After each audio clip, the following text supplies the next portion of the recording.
Most people think surviving extreme disasters is about stockpiling guns and canned food. They're dead wrong. Name's Mike, 15 years as a Navy SEAL, and I've spent 500 hours cross-referencing FEMA data, nuclear target maps, and scientific studies to answer one question. When everything collapses, where do you actually survive? I've taken military strategic planning and identified the only 9 states that pass every filter. Here's what most will never understand until it's too late. Survival isn't about luck or supplies. It's about position. Geography is your primary weapon. 50 states, 330 million people. When catastrophe hits, 41 of those states become mass graves. 9 states survive. Just 9. This isn't speculation. This is mathematics filtered through 6 critical criteria that determine life or death. First criterion is nuclear survivability. Blast radius matters, but fallout wind patterns matter more. Prevailing westerlies push radioactive particles east across this continent. States that make my list sit outside blast zones and outside those fallout drift corridors. Second is natural disaster profile. Surviving a nuclear exchange only to die in a tornado is not a plan. Earthquake zones, hurricane corridors, floodplains, all disqualifiers. Third is legal framework, constitutional carry status, and Second Amendment sanctuary laws. The regulations on the books right now determine what you can build, store, and defend when rule of law becomes a memory.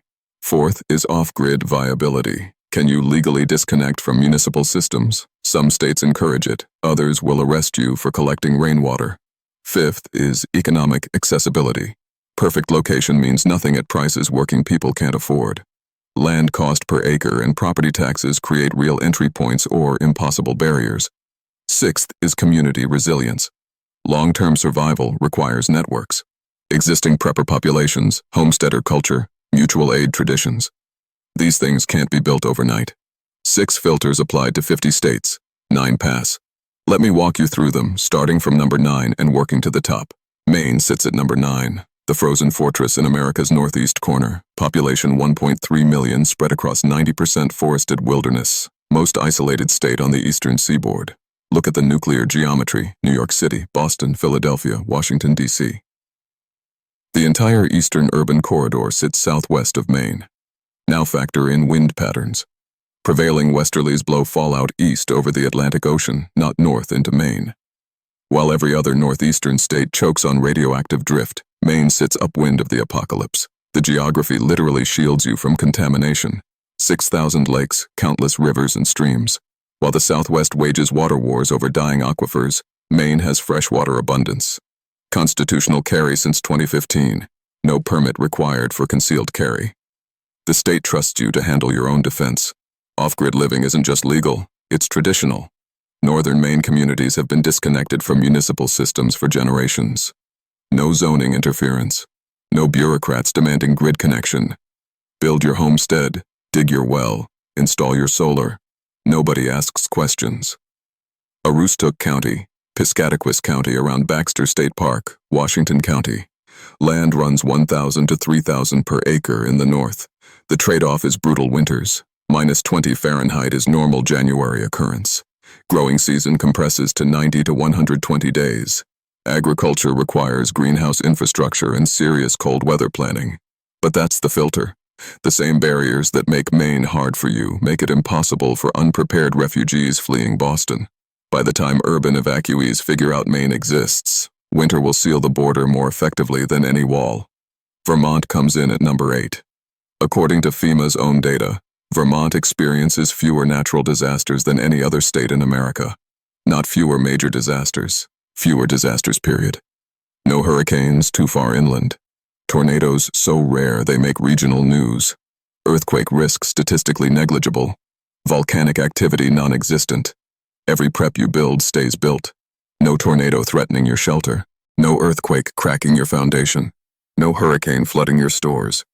Vermont maintains the town meeting tradition, direct local democracy where citizens gather to make decisions face-to-face. When federal authority evaporates, these town structures become default government. Vermont has been accidentally training for post-collapse community organization since before America existed.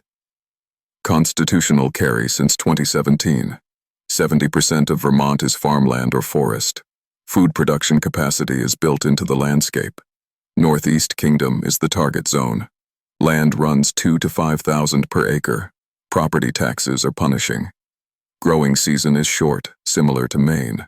But small means defensible. Small means you can actually understand the entire system you're operating in. Wyoming holds number 7, fewer residents than any other state. 580,000 people across nearly 100,000 square miles. 6 humans per square mile. Not 6 families. 6 individuals. This is genuine isolation. Constitutional carry with some of the strongest Second Amendment protections in the nation. No state income tax. What you earn, you keep. Off-grid living isn't just tolerated, it's culturally expected. Oil, natural gas, coal. Wyoming sits on energy reserves sufficient to power a small nation. Bighorn Basin, Powder River Basin, Wind River Range foothills. Remote parcels start at $500 per acre. Water-accessible land runs 3 to 8,000. Wyoming winters are violent. Wind chill regularly pushes temperatures to -40. Growing season compresses to 60 days in some zones. 2 months to grow everything you'll eat for the next 10. Water is highly localized. Some parcels have abundant streams, others sit on high desert with nothing, and there's Yellowstone. The supervolcano beneath the park probably won't erupt in our lifetimes, probably carries weight when the consequence is continental extinction. Montana sits at number 6, 4th largest state, 1 million people. 35% federal land that government itself barely monitors. But Montana's real value is culture, the prepper migration. Libertarian self-sufficiency advocates have been moving to Montana for 30 years. Homesteaders, off-gridders, Second Amendment absolutists. They've built networks, established supply chains, created social infrastructure that matters when systems fail. Constitutional carry, Second Amendment sanctuary. Water security guaranteed by Missouri and Columbia River systems. Bitterroot Valley is where serious preppers concentrate. Eastern Montana runs 1 to 3,000 per acre. Western Montana with mountains and water ranges 5 to 20,000. California money has discovered Montana. Wealthy refugees fleeing regulation are driving prices upward. Bozeman has become a trophy town for the rich. Avoid it. Bitterroot and Eastern Plains are where working preppers can still establish. Utah takes number 5. 60% of Utah's population is Mormon. Calculate what that means. Nearly 2 million people who have been methodically preparing for disruption as part of religious practice for generations. The LDS Church maintains its own welfare system. Farms, canneries, storehouses, completely independent of government programs. When federal assistance becomes memory, Utah's backup system is already operational. Constitutional carry since 2021. Mountainous terrain provides natural defensive barriers. Cache Valley near Logan, Sanpete County, Iron County are target zones. Avoid Salt Lake City. Any nuclear targeting scenario includes major population centers. Land runs 2 to 5,000 per acre in countryside. The critical weakness is water. Utah is drying. Great Salt Lake is shrinking. Aquifers are stressed. Long-term water security is a question mark. Missouri Ozarks comes in at number 4. In much of the Missouri Ozarks, there is no zoning code. No building permits, no inspectors, no bureaucrats requiring grid connection. You buy land, you build whatever you want. Shannon County, Texas County, Douglas County, Ozark County have explicit policy. What you do on your land is your business. The Ozarks contain over 6,000 caves. Natural shelters carved by millennia of water erosion. Temperatures stable year-round. Radiation resistant. Constitutional carry. Second Amendment sanctuary status. Prices will shock you. $1,500 to $4,000 per acre with water features. $100,000 total buys 50 acres with creek, spring, possibly cave, and absolute freedom to build anything. You're on southern edge of Tornado Alley. Some areas have struggled with methamphetamine problems. Isolation means limited employment. Arkansas Ozarks holds number 3. Approximately half the population maintains survivalist or self-sufficiency mindset. Multi-generational Ozark families living close to the land since before prepping had a name. The knowledge base is distributed across the population. Growing season exceeds 200 days. While Maine and Vermont compress agriculture into 3 months, Arkansas produces food for over 6. Constitutional carry with some of the most relaxed firearms laws in America. Newton County around Buffalo River, Madison County, Searcy County, Marion County. Land 1,000 to 3,500 per acre. River frontage commands up to 8,000. Tornado risk is real. Summers are hot and humid. Tennessee sits at number 2. 4 distinct seasons with growing season exceeding 200 days. Tennessee and Cumberland rivers provide freshwater abundance. Consistent rainfall throughout the year. Constitutional carry since 2021. No state income tax. Freedom to Farm Act explicitly protects agricultural operations from municipal interference. Appalachian Mountains along eastern border provide natural barriers.